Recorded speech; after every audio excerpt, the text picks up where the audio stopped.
Hi, this is Soul Secret Stories with a new original tale from my channel. Eva stood at the edge of the great hall, trying not to squint from the light of the heavy chandeliers, which fractured in the champagne glasses, scattering across the room like prickly sparks. She felt the distance between herself and this crowd with her very skin. Suddenly, her eyes went dark from a sharp, piercing pain. A sharp stiletto heel had descended with force directly onto the open instep of her foot. Dear friends, I want to get to know those who are listening to me right now a little better. Please write down which city or state you are from. It is very important and interesting for me to get to know my audience better. Subscribe to the channel and don't forget to like. Enjoy the listening. Everyone, Eva involuntarily cried out and staggered. She nearly lost her balance, almost knocking over a passing waiter, but Robert managed to react. He caught her by the elbow firmly, almost roughly, returning her to a vertical position. A tall lady in a dress the color of overripe cherries, who had just stepped on Eva's foot, slowly turned around. She froze, shifting her gaze from Robert's hand, still holding Eva, to the girl herself. A flash of genuine bewilderment crossed her eyes. My God, Robert, what is she doing with you? The socialite's voice was dripping with disgust. I was certain she was one of the staff. Such a modest look for an evening like this. She didn't even think to apologize. Instead, she took a half-step forward, completely pushing Eva aside. Her gaze was fixed only on Vorontsov. What a surprise, she said, playfully touching Robert's shoulder. I didn't know you now appreciated such budget naturalness. Eva bit her lip, fighting back nausea. Her foot was burning, but the attention of several guests, drawn by their brief scuffle and the clinking of dishes, burned more intensely than fire. Vorontsov slowly removed the lady's hand from his jacket. Good to see you, Ilona, he replied dryly. But we must get to the exhibition. Please excuse us. Holding Eva by the elbow, Robert led her aside, but did not turn to her immediately.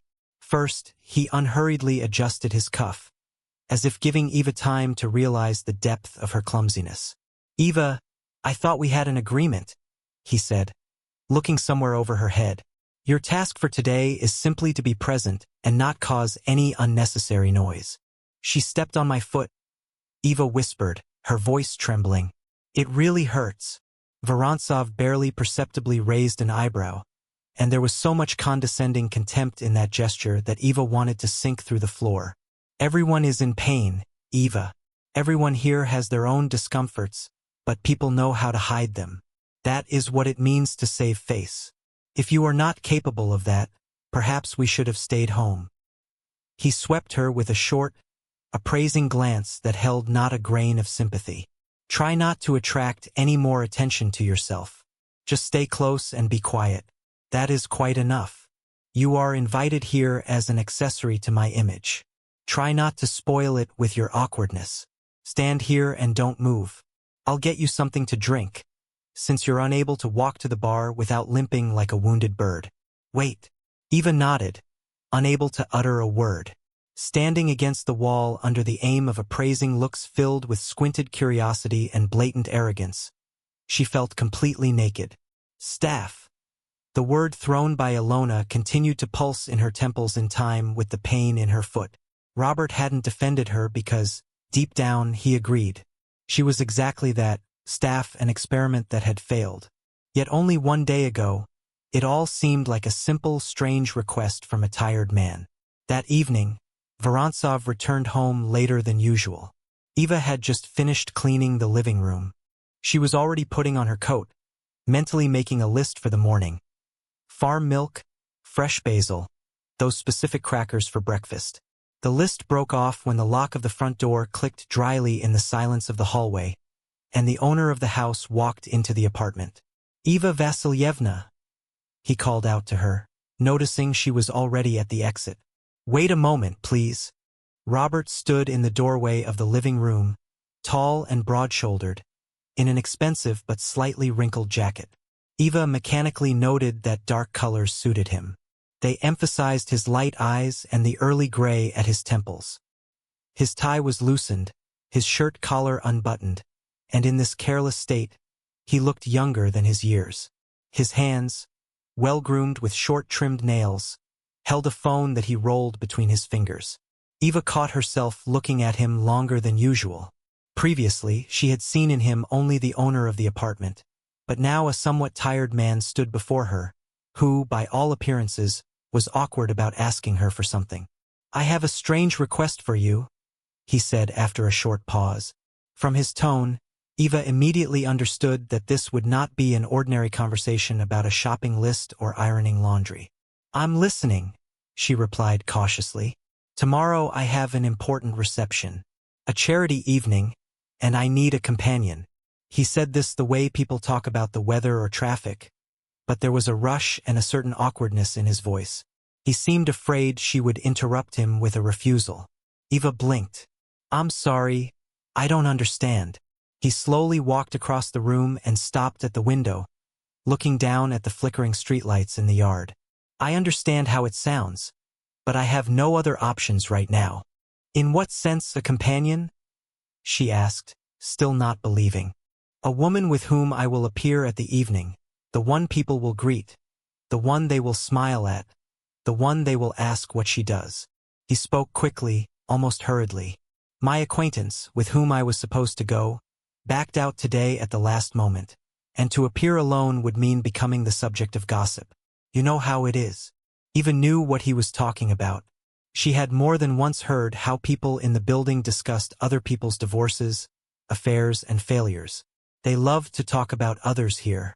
Robert seemed like a good person, and Eva wanted to help him, but she remained silent, feeling awkwardness rise within her.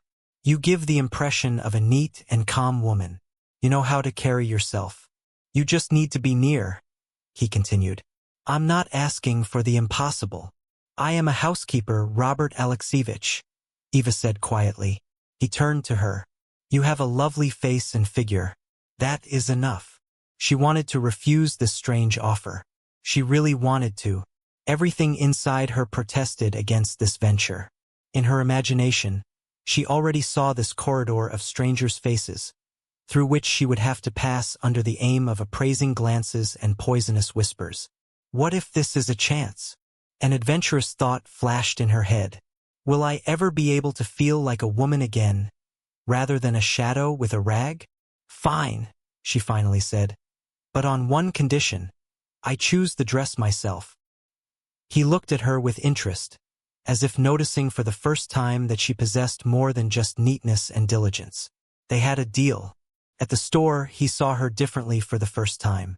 She walked confidently between the racks, immediately discarding anything unnecessary.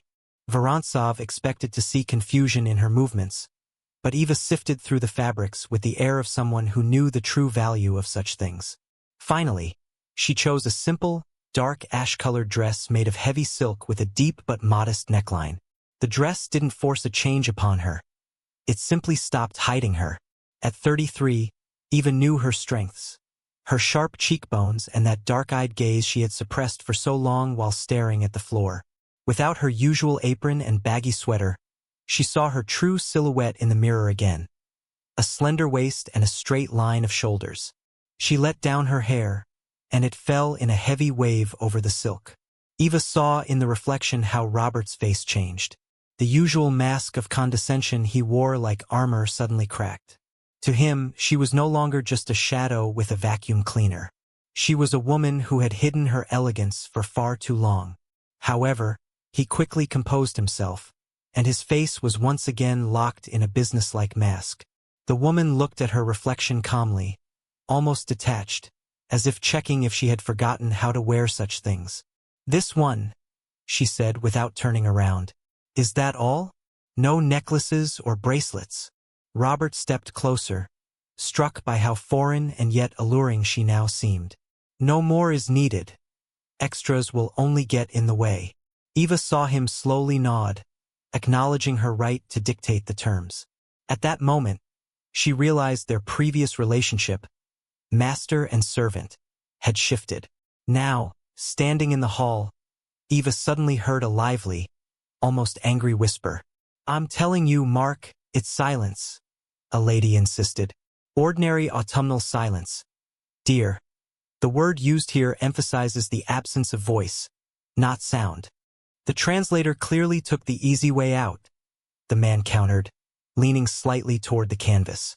Eva involuntarily fixed her gaze on the painting. Before her was a melancholic landscape, mist over a river and frozen trees. The lady, noticing Eva's interest and appraising her understated but expensive dress, turned to her hopefully. Excuse me, do you happen to speak French? My husband is an insufferable stubborn man. Eva turned her gaze to the guests. Standing before her was an elegant couple.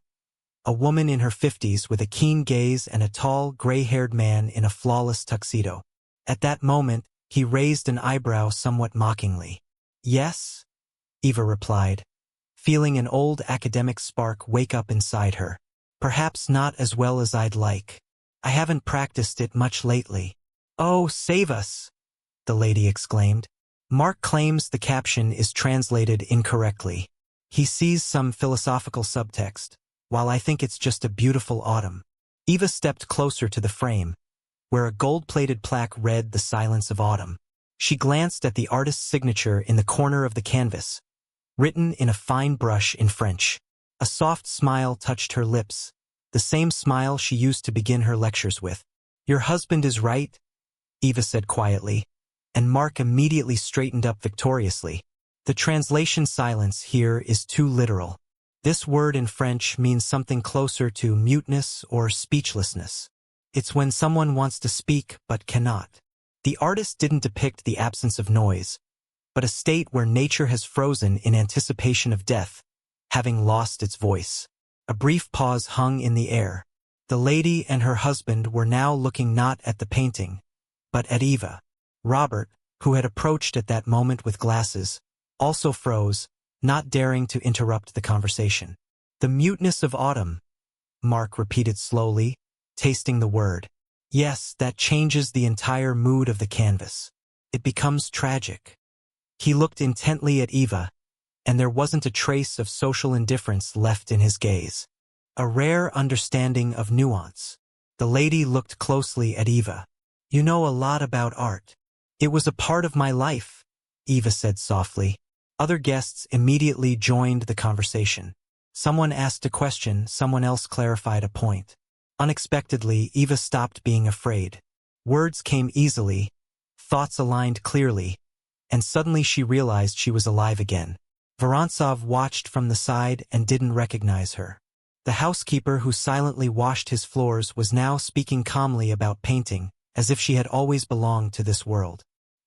He caught himself watching Eva for several minutes, forgetting the people with whom he had just been discussing supplies from the construction site, and without noticing, he placed the glasses back onto a passing waiter's tray. She stood by the painting, explaining something to an elderly man with a neat gray beard, and her voice carried that confidence that cannot be faked. When the conversation ended, she noticed Robert and walked over. I think I got a bit carried away, she said quietly. I'm sorry if that was inappropriate. On the contrary, he replied. You look as if you've always been here, she smirked. Once upon a time I was. They stepped aside to a quieter spot. She was limping slightly. The evening city was visible through the high windows. Did you really work in art? He asked. Eva fell silent, as if deciding whether to continue. I taught art history. I was an associate professor and someone who truly believed that art could heal any pain. To be honest, I have an advanced degree in art history. I am a doctor of philosophy. But when my father's massive debts collapsed on me after his death, and my husband left, calling my career a useless vibration of air as he went, my faith in beauty broke. I grew sick of the endless words, the fake smiles of colleagues, and the need to save face when everything inside was burned out. I chose other people's houses not out of desperation, but for the silence and this honest, physical clarity. There are no double meanings or intrigues here. There is only a dirty floor and a clean floor. At some point, it became easier for me to simply disappear into this simplicity than to try to put myself back together piece by piece in a world where I was so easily devalued. But today, When I walked up to that painting and started talking about meaning again, I suddenly felt something return inside me. It turns out I missed this weight of words and the spark in a listener's eyes desperately, to the point of pain. I am scared here, Robert, but in this fear, for the first time in years, I feel like I am living again, not just hiding in the shadows of other people's lives.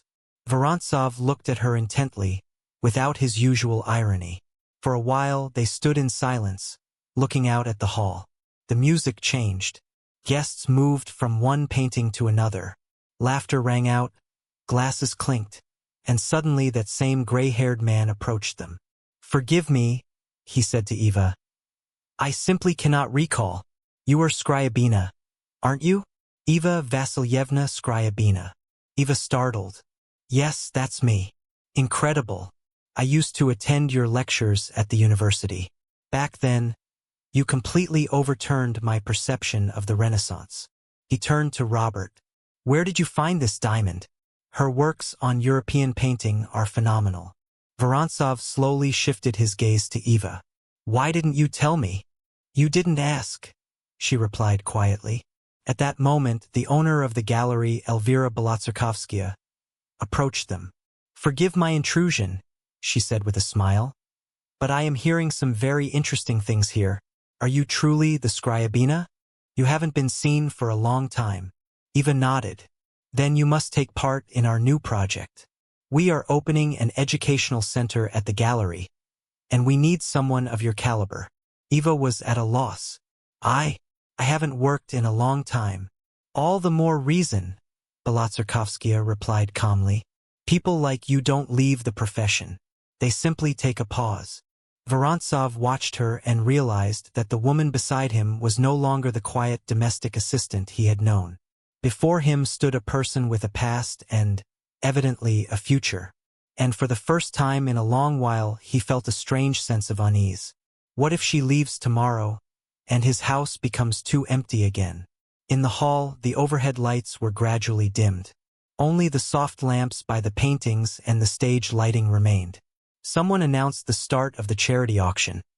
Others took seats closer to the podium. The evening was entering its main phase.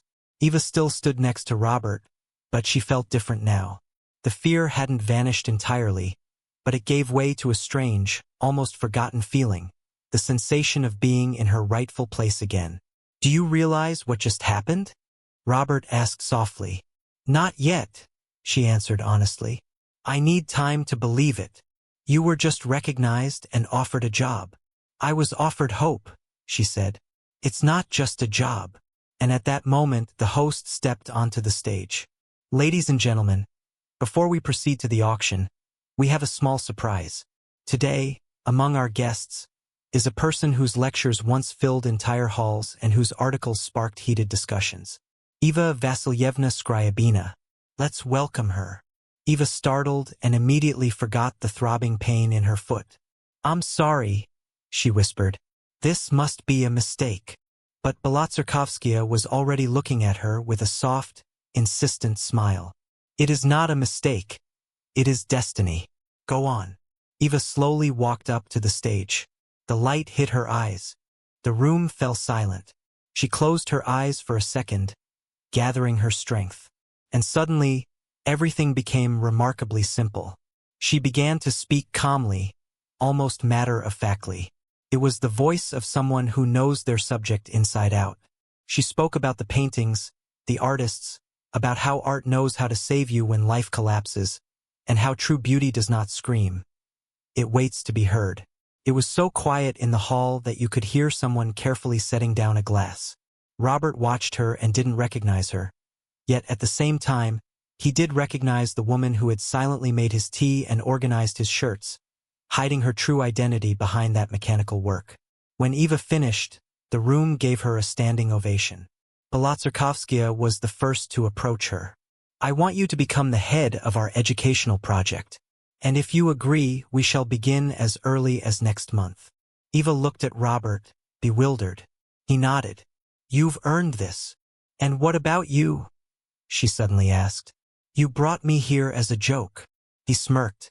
"Yes, and it was the most foolish joke of my life. Eva, wait, Vorontsov said quietly but very insistently, catching up to her at the exit as she was heading toward the terrace. He looked completely different now. The icy confidence with which he had adjusted his cuffs after her fall had vanished. Robert froze hesitantly. "Forgive me, Eva," he said hollowly and very seriously, looking her straight in the eyes, which still held sparks from the stage lights. She raised her eyebrows in surprise, not expecting words of repentance from this man. "What are you apologizing for, Robert?" she asked. She stumbled, stepping on her injured foot again and feeling the pain return. "For everything." He took a step closer, dropped to one knee before her, and removed the shoe from her foot. "For my ignorant words, for making you stay silent, for my blindness. I invited you here out of pure egoism, deciding I could simply buy your presence like a beautiful piece of decor." He repented, applying a napkin with ice, which he had apparently taken from a champagne bucket, and looked up at her. "Does it hurt a lot?" She shook her head, though the spot where the skin was scraped on her toe was burning. "You know, when I stood there in the hall and listened to you talk about paintings, I suddenly realized how foolish I had been," he confessed with a sad smile. "I thought I was the master of the situation, but in reality, I was just a blind man." Eva looked at him, feeling the old resentment melt away. "You truly didn't know who I was?" she asked softly, noticing his lips tremble. "I didn't know," Robert exhaled sincerely. He carefully, barely touching her, put the shoe back on her foot and rose to his feet. "Give me a chance to prove that I can appreciate not just your appearance, but your soul," he whispered with hope in his voice. After the evening, he drove her home. Nearly 3 months passed. Autumn was coming into its own slowly, cautiously, as if tasting the city. The educational center at Balatsarkovska's gallery did indeed open. At first, Eva was afraid to enter the building as its head. It felt as though she might still not be taken seriously, but the fear receded with each passing day. She entered the classrooms and spoke about what she truly loved and understood. And when the first debate about light made her lose track of time, Eva realized she had finally become herself again.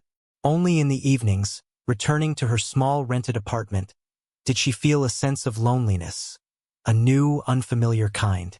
It wasn't the hollow, dreary ache she had grown used to over the last few years, but another kind. The feeling that a person should be there beside her, yet they weren't. Robert called a week after the center opened. "I was nearby today," he said. "I stood in the hallway and listened. I didn't want to disturb you." "And how was it?" Eva asked. "You are in your rightful place. You are inspiring." Robert's visits became almost daily. He no longer hid behind lists of sponsors or questions about the center's organization. Those formalities dropped away on their own. Now, he simply stopped by for a minute, which would imperceptibly stretch into an hour, and Eva saw how a simple, almost boyish desire to see her was hidden behind his feigned casualness. They would go to lunch together at a small cafe near the gallery. They talked about trifles or deeply personal things, and sometimes they just listened to the noise of the street. Once he said, "You know, my house feels strangely empty now. You still haven't hired another assistant." Eva smiled. "It's not about the assistant." She understood what he meant. In the evening, they left the gallery together. It was chilly but dry. The streetlights flickered on one by one, and the city seemed to grow softer. "Do you remember how you stood in the hall back then, afraid to look up?" Robert asked. She smirked. "I thought if I stayed quiet, I wouldn't be noticed and couldn't be heard anymore. But it turns out, people just won't recognize you." They walked slowly, without haste. Eva suddenly thought that she hadn't felt this calm around a man in a long time, without the need to prove or portray something. "You know," she said, "if you hadn't called me then, I called you out of egoism, and I went out of despair," she finished. "That means we both made the right mistake." They stopped at a crosswalk. Cars drove past. Someone was laughing at a restaurant entrance. Music was playing somewhere. Robert looked at her intently, not as one looks at a beautiful woman, but as one looks at a person close to their heart. "Stay at my place tonight," he said. Just as a woman I feel good with. Eva didn't answer immediately. She looked at the city, which had suddenly become different for her, vibrant and full of possibilities. I haven't been just a woman for anyone in a long time, she said softly. Then let's start over. Calmly, without rushing. She nodded. He took her hand cautiously, as if asking permission, and she did not pull her palm away. Eva suddenly realized that happiness isn't about loud words or grand gestures. It's when there is a person beside you with whom you can be yourself and not be afraid. And perhaps it was worth agreeing to go to that evening, where you were supposed to be nothing more than someone else's shadow just for this. The educational center flourished, and now Eva entered the gallery building not with timidity, but with the dignity of a woman who owned her craft. One evening, as she was finishing the plans for the new semester, a man entered her office without knocking. A man whose appearance just a year ago would have caused her hands to shake. Evie, you've started looking absolutely magnificent, her ex-husband said with that same feigned smirk he always used when he needed something. He stood in the middle of the office, eyeing the expensive decor with poorly hidden greed. Eva slowly set down her pen and looked at him calmly, almost detached, as if studying a mediocre museum exhibit. What do you want? She asked, her voice steady without a trace of the old pain. I made a terrible mistake. He tried to take a step toward her, portraying deep remorse. I wasn't myself when I left. Your father's debts. They broke me. But now that I've seen you on television, I realized my mistake. Let's start all over. I've already packed my things. Eva felt a quiet, calm resolve rise within her, rather than anger. She remembered how this man had pushed her into the abyss at her darkest moment. You're right. I have achieved a lot. She stood up from the desk, squaring her shoulders. But my greatest achievement isn't the center or the articles in journals. It's that I can perfectly distinguish art from a forgery. And in you, unfortunately, there isn't an ounce of authenticity. Eva, don't be stupid. His face began to redden. The mask of tenderness slipped away. Who else needs you but me? At that moment, the office door opened, and Robert appeared on the threshold. He held a bouquet of her favorite flowers, and his gaze held warmth and genuine admiration. Eva, we agreed to have dinner. Robert trailed off, noticing the guest, and his eyes instantly narrowed. Do we have a problem? Eva walked over to Robert and easily, confidently, took his hand. It was that very feeling of happiness, when there is a person beside you with whom you can simply be yourself. No, Robert, she answered with a slight smile. There are no more problems, just a small misunderstanding from the past. She turned to her ex-husband, and there was such strength in her gaze that he involuntarily backed toward the door. Leave. You are an entire lifetime too late, Eva said firmly. When the door closed behind the uninvited guest, a cozy silence hung in the office. Robert pulled Eva to him, touching his lips to her temple. Are you okay? He asked softly. You know, Eva replied, looking out the window at the lighting lamps of the evening city. I only just realized that sometimes you have to lose everything to find yourself. Please write down if you enjoyed my story, and be sure to subscribe to our channel. A new story will be released here in just a couple of days. Don't miss it.